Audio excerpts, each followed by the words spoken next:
1070. Flight Data Center (FDC).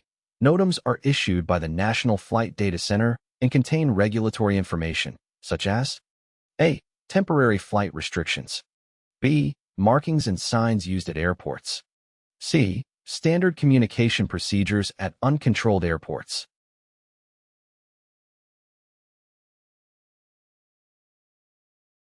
The correct answer is A. Correct. Flight Data Center (FDC).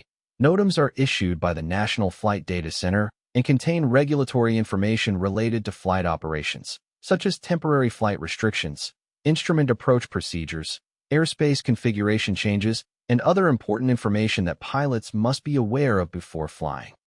1071. Time-critical information on airports and changes that affect the National Airspace System are provided by A. Notices to Airmen, NOTAMs. B. The Chart Supplement U.S. C. Advisory Circulars, ACs.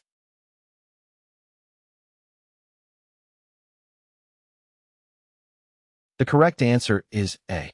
Notices to Airmen, NOTAMs, provide time-critical information on airports and changes that affect the National Airspace System, such as runway closures, changes in approach procedures, and other information that could affect a pilot's decision to fly. They are an important source of information for pilots to check before each flight. 1072. One of the purposes for issuing a temporary flight restriction, TFR, is to A. Announce parachute jump areas. B. Protect public figures. C. Identify airport advisory areas.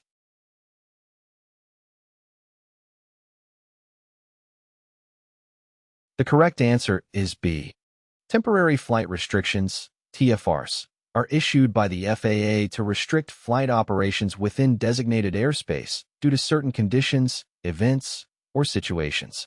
One of the common reasons for issuing TFRs is to protect public figures, such as the President or Vice President of the United States, visiting heads of state, or other dignitaries.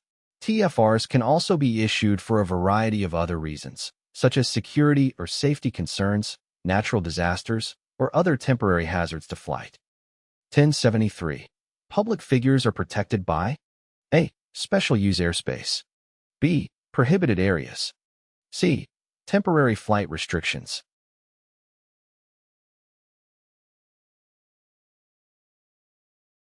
The correct answer is C. Public figures can be protected by temporary flight restrictions, TFRs, which are put in place for a variety of reasons, including protection of the President, Vice President, and other government officials, disaster relief efforts, hazardous materials situations, and sporting events. The TFR creates a protected area in the airspace around the designated location and restricts aircraft from entering without permission. 1350. Your surveying company is a title sponsor for a race team at the Indianapolis 500.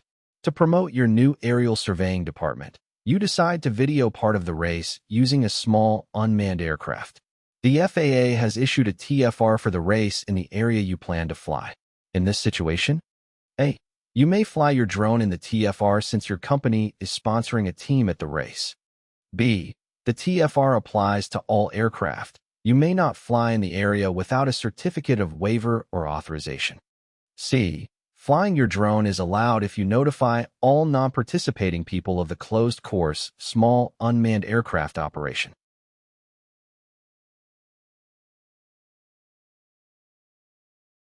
The correct answer is B. A TFR is issued by the FAA to restrict certain types of aircraft from flying within a defined area, usually for safety or security reasons. The TFR for the Indianapolis 500 would apply to all aircraft, including small unmanned aircraft. Therefore, in this situation, you cannot fly your drone in the TFR without obtaining a certificate of waiver or authorization from the FAA. The fact that your company is a sponsor of the race does not give you an exemption from the TFR.